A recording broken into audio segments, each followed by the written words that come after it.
2007년도에 충남의 한 마을에 있는 가족에게서 발생한 사건입니다. 이 남매들의 구성을 보면 이제 제일 큰 언니는 이제 직업을 얻어서 이제 마을을 떠났고, 남아 있는 둘째가 고등학교 당시에 3학년이었었고, 그 밑에 중학교 2학년, 그다음에 막내가 이제 초등학교 1학년이 있었어요. 막내 아들.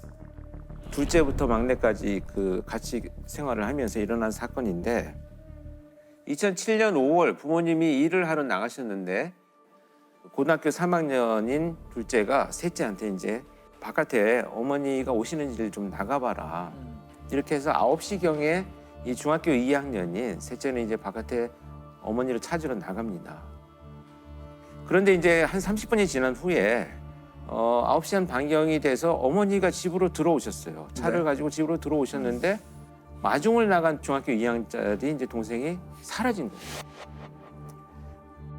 마을 사람들이 하고 같이 막 이제 그 찾기 시작을 했는데 결국 발견을 못합니다. 실종 신고를 하게 되죠. 어머니를 찾아 나선 여중생이 사흘째 소식이 끊겨 경찰이 수사에 나섰습니다. 중학생 15살 김모양이 집에서 300m 정도 떨어진 포도밭으로 어머니를 찾으러 간다며 집을 나선 뒤 사흘째 귀가하지 않아 수사하고 있다고 밝혔습니다. 근데 이제 작은 마을이었기 때문에 과연 이제 이것을 누군가 외지인이 와서 범행을 저지르거나 납치하기는 굉장히 적절하지 않은 시간과 장소다라고 판단을 해서 우선순위를 혹시 가족 내에서 어떤 뭐 갈등 관계나 이런 문제 때문에 발생하지 않았을까 이렇게 생각한 수사팀에서는 가족들하고 같이 생활을 하면서 여러 가지 이제 탐문 수사를 전개를 하죠. 그런데 어떤 이웃에서 이런 진술이 나옵니다. 실종된 아이와 그 위에 지금 남아있는 둘째와 네. 사이가 별로 좋지 않다. 평소에 싸우기도 많이 하고 이런 이제 말들이 조금씩 들려오기 시작을 합니다. 그런데 이제 이렇게 실종 사건이 나서 형제들이 많게 되면요, 그 형제들마다 각각 담당 형사가 생겨요. 그러니까 이 형제들이 범죄의 타겟이 될 수 있으니까 네, 네. 학교도 뭐 데려다 주기도 하고 뭐 여러 가지 이유로 이제 전담 마크를 전담 하는구나. 마크를 하게 되는데, 그런데 이 막내가 어느 날 갑자기 이렇게 얘기를 합니다. 사실 그 둘째 누나가 작은 누나를 그날 죽였다. TV를 보고 있었는데 거실에서 둘째 누나가 셋째 누나를 불러서 방에 갔는데 쾅 소리가 나길래 네. 가봤는데 누나가 죽어 있었다는 거죠. 그리고 사망한 누나를 산에 가서 묻어놓고 왔다. 이렇게 이제 진술을 합니다. 그 당사자인 둘째를 체포를 하죠. 네. 경찰서에 데리고 와가지고 추궁을 하기 시작을 합니다. 동생들이 다 이렇게 얘기했어. 너도 동생인데 시신이라도 빨리 찾아서 장례라도 치러줘야 되지 않겠니? 이렇게 이제 수사팀에서 자백을 하기 위해서 이제 대화를 나누기 시작을 하는데, 정말 끝까지 부인을 하다가 네. 밤늦은 시간에 눈물을 흘리면서 이제 자술서를 쓰기 시작을 합니다. 내가 죽였습니다. 그 죽은 동생을 엄마하고 같이 가서 묻어놓고 왔다. 이렇게 진술을 합니다. 자, 그럼 아이를 찾으러 가자. 동생 찾으러. 그렇게 해서 차에 싣고 갑니다. 출발을 해서 가면 사실은 제가 죽이지 않았어요. 이렇게 번복을 하는 거예요. 그래서 또 와서 이제 수사관들이 달래기 시작합니다. 그래도 찾아야 된다. 그런데 특정 위치만 가면 다시 번복하는 것이 계속 반복이 되니까 수사팀에서 뭔가 이상하다는 생각을 해서 그 당시에 그 아이들의 진술된 CD를 그대로 경찰청으로 보내서 저한테 요청을 합니다. 근데 이게 굉장히 뭔가 잘못됐다라고 하는 것을 포착을 했어요. 9시에 이제 대련을 나가서 실종이 됐잖아요. 근데 어머니의 차가 들어오는 것이 CCTV에 보면 9시 30분경에 들어오는 게 보여요. 그런데 한 15분쯤 지난 다음에 이 차가 다시 나갑니다. 네. 그걸 보면 지금 진술이 맞아요. 엄마하고 같이 차에 싣고 동생을 유기하러 가는 게 맞아요. 지금까지로 보면. 네. 그런데 문제는 그렇게 나간 차가 약 한 25분 만에 다시 돌아옵니다. 네. 그러면 이제 어디 유기하고 왔다는 판단이 되잖아요. 25분이란 시간을 왕복 시간으로 따지면 반으로 나눠야 되죠. 그렇죠. 10분 차로 간 거리에서 내장을 하고 왔다면 수많은 경찰 기동대가 인근 수색을 엄청나게 하고 있었던 거거든요. 그렇다면 발견이 안 되기가 어렵다는 거죠. 그리고 두 번째는 이런 거죠. 딱 와가지고 보니까 딸이 죽었어. 근데 죽인 애가 큰딸이야. 두 번째 딸이야. 그러면 순간 판단해가지고 차에 가서 유기할 수 있는 판단을 과연 가능할까요? 아수라장이 이것이 일단은 저는- 생기죠. 어떤 혼란스러운 상황이. 그러니까 가족 내에서 혼란이 생겨서 거기에서 뭔가 상당한 문제가 일어났어야 되는데 15분 만에 판단을 하고 갔다. 저는 이 부분이 그렇죠. 도무지 일어날 수 없다라는 두 가지만 가지고 이제 나머지 팩트들을 보니까 막내가 언니가 동생을 벽에 밀었다고 했는데 벽에서는 동생의 DNA가 전혀 검출되지도 않았습니다. 그래서 도무지 맞지 않다라고 판단이 됐어요. 그래서 수사팀이 제안을 합니다. 네. 이 수사는 잘못됐다. 브리핑을 하고 나서 수사본부장이 결정을 합니다. 저 말이 맞는 것 같다라고 판단을 해서 그날 밤에 긴급 체포한 아이들을 다 집으로 보내죠. 그리고 나서 며칠이 지난 다음에 느닷없이 수사팀에서 밤에 전화가 왔었어요. 아이가 돌아왔다는 거예요, 집으로. 이 아이가 집으로 돌아왔다. 왔는데 문제가 생겼다. 지금 주민 3명이 무참히 칼에 찔려서 살해당한 살인사건이 발생을 했다. 그러니 살인사건에 대해서 또 분석을 해야 될 필요가 있다라는 전화를 저는 한꺼번에 받았던 거예요. 같은 지역에서 그죠? 그래서 저는 참 이게 황당하기도 하고 이게 무슨 일인가 당황스럽죠. 이런 일들이 없었는데. 그래서 이제 현장에 다시 내려갔는데 저희 사건의 내막을 본다면 이렇게 된 겁니다. 이 아이는 실제로 중학교 2학년짜리 아이는 9시에 포도밭에 어머니를 찾으러 나왔어요.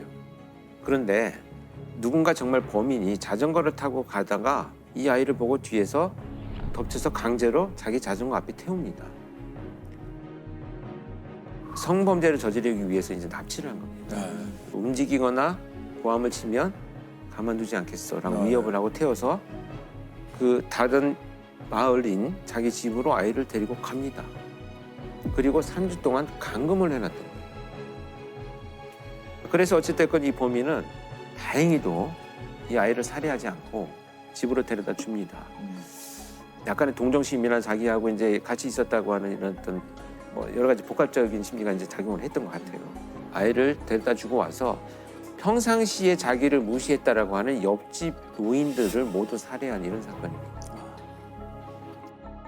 여중생을 납치해 22일 동안 감금하고 이웃 주민 3명을 살해한 혐의로 30대 용의자가 잡혔습니다. 15살 김모양이 납치돼 감금됐던 집입니다. 32살 이모 씨는 김양을 방 안 장롱 속에 가두어 20여일간 이웃의 눈을 피했습니다. 김양은 갇혀있는 동안 TV에서 자신을 찾는 뉴스가 나올 때마다 울기도 했지만 이 씨의 위협 때문에 탈출할 용기를 내지 못했습니다. 경찰에 붙잡힌 용의자 32살 이모 씨는 어제 오후 8시쯤 마을의 50대 부부 등 일가족 3명을 살해한 혐의도 받고 있습니다. 이 범인이 돌아가서 옆집에 사는 노모와 아들과 며느리를 살해한 거예요. 관계가 있는 사건이네요. 같은 한 명에 의한 살인 사건이 된 거죠. 그런데 그 와중에 이 어린아이들의 자백들이 일어났던 거예요. 이해할 수 없는 상황이네요. 정말 이해할 수 없는 상황이 네. 벌어진 거죠. 왜 그렇게 얘기를 했을까 같은. 네, 그게 이제 오늘의 이제 핵심적인 내용인데 제가 그 막내 입장에서 일단 먼저 한번 들여다봤습니다. 둘째와 셋째가 별로 사이가 안 좋았어 뭐 이런 얘기를 듣기 시작하면서 어떤 식의 질문을 했냐면 싸워서 서로 뭐 폭행하고 집을 나가는 적은 없어. 근데 집에 있을 때는 얼마나 싸워? 이런 식의 어떤 그 질문들을 여러 차례 이제 이어져 왔던 거예요. 뭔가 상황을 단정한 질문들을 그렇죠. 하게 이거 되는 소위 거죠. 이제 암시성 질문이라고 하죠. 이 아이의 진술을 보면 황소리가 나서 들어가 보니까 누나가 쓰러져 있어서 네. 내가 코에다 손을 탁 대봤더니 숨을 쉬지 않더라 이렇게 진술을 하거든요. 굉장히 구체적으로. 네. 근데 이것을 나중에 이제 제가 그 분석을 해본 결과에 의하면 반복된 암시성 질문에 의한 작화 현상이라고. 작화 현상. 그러니까 이 아이들은 남을 속이려고 뭔가 없는 걸 꾸며내는 것이 아니고 반복된 피암시성이 있는 질문들을 계속 받으면 질문하는 사람의 의도에 따라서 답을 하려고 하는 경향성이 높아지는 것이 아동의 특성이거든요. 그래서 그런 현상들이 이제 일어나는 거죠. 그 막내 허위 증언이 일단 첫째 누나까지 마음도 흔든 거잖아요. 지난번에 우리가 허위자백에서 받았던 상황의 압박을 전형적으로 받게 된 거죠. 자, 동생들이 모두 다 진술을 했고요. 네. 어머니가 체포가 됐습니다.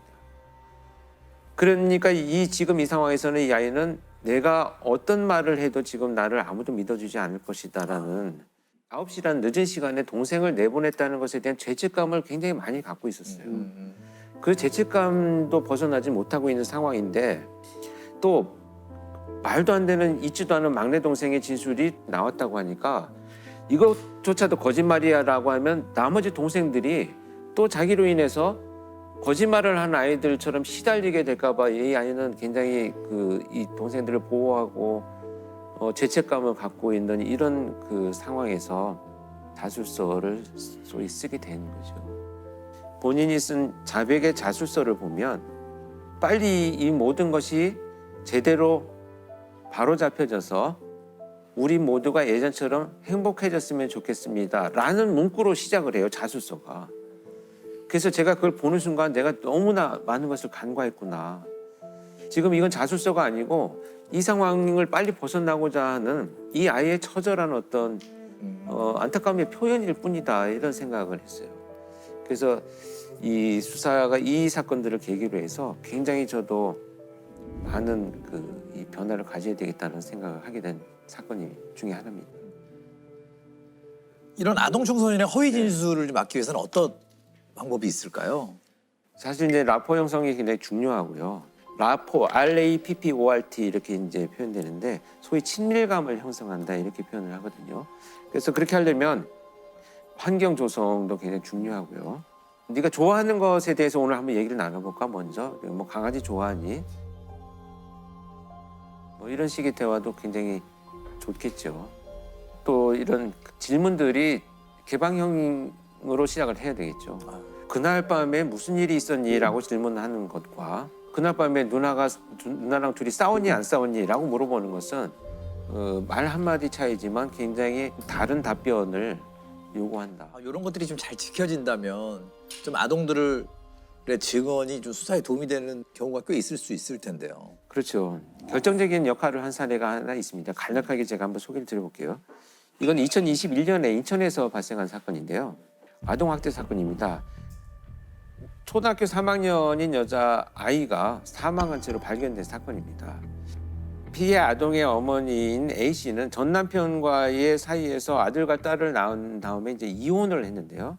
2017년에 이제 B씨와 다시 재혼을 하면서 데려온 딸을 지속적으로 학대하고 폭행을 하게 됩니다. 사망 당시 피해 아동의 상처를 보면요. 온몸에 멍 자국이 있었다 이렇게 알려져 있고요.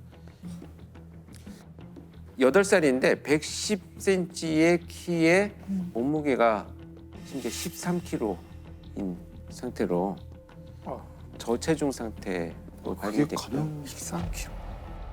근데 이제 사망 직전까지도 이 아이한테 이제 밥도 주지 않고 물도 주지 않고 그 학대로 인해서 거실에서 옷을 입은 채로 소변을 보니까 추운 겨울에 찬물로 온몸에 젖게 만들죠. 그 물에 젖은 아이를 욕실에 방치해서 결국 그 사망한 채로 발견된 사건입니다. 지난 3월 2일 부모의 학대 끝에 인천에서 숨진 8살 여자아이. 멍자국으로 가득했던 아이의 몸은 극심한 기아에 시달린 듯 바짝 말라 있었습니다. 계부 B씨는 화장실에서 아이가 쓰러져 있는 걸 발견했지만 그대로 두고 거실에서 휴대폰 게임을 했습니다. 결국 아이는 숨졌는데 사인은 영양실조였습니다. 계부는 아이가 말을 듣지 않아 체벌한 적은 있지만 딸이 숨진 당일에는 전혀 때리지 않았다고 진술했으며 친모는 아이를 잘 돌봤고 왜 사망했는지 모르겠다며 혐의를 전면 부인하는 것으로 전해졌습니다. 자, 그래서 이제 부분 재판에 이제 회부가 네. 됐죠. 그런데 이제 학대한 것은 사실이다. 그런데 살인의 고의성은 없었다라고 이제 부인을 하기 시작을 합니다. 근데 이제 이 아이보다 1살 많은 오빠가 있었어요. 이 부부가 끝까지 부인하는 내용에 반대되는 진술을 이 오빠가 이제 하게 되면서 이 사실이 밝혀지게 됩니다. 여동생이 사망한 당일이죠. 수업이 끝난 후 집에 와서 화장실에서 용변을 보는데 엄마가 얘 또 오줌 쌌다라고 했고 10차례에서 15차례 때리는 소리가 났다라고 진술을 합니다. 화장실에서 샤워를 한 동생은 쭈그리고 앉아 떨었고 동생의 엉덩이와 발에서는 상처로 인한 딱지가 떨어져서 피가 나고 있었다. 이런 진술을 합니다. 그런데 이 부모의 휴대폰에 학대 장면이 몇 장 찍혀 있는 것, 상처가 찍혀 있는 것, 네. 오빠의 진술과 피해 아동의 상처 사진이 일치해서 아동의 진술이 오히려 신뢰성을 높이면서 결국은 고의성을 인정하게 되는데 결정적인 역할을 해가지고 이 부부한테 이 법정은 결국 징역 30년을 선고를 합니다. 10살 딸을 굶기고 대소변까지 먹이는 등 학대해 숨지게 한 혐의로 재판에 넘겨졌던 부모에게 징역 30년이 선고됐습니다. 살인의 고의성이 인정된 데는 오빠의 진술이 결정적이었습니다. 재판부는 숨진 아이의 9살 오빠가 직접 겪지 않고서는 말할 수 없을 정도로 구체적인 범행 수법 등을 묘사하고 있어 고의성도 인정된다고 설명했습니다. 또 이 면담 자체가 이제 전문가가 좀 투입이 되어가지고 4차례에 걸쳐서 이루어졌는데 특히 이제 사회복지사가 입회한 상태에서 진술을 하기도 해서 많은 그 신뢰성이 더 이제 높아졌다 이렇게 보고 있고요.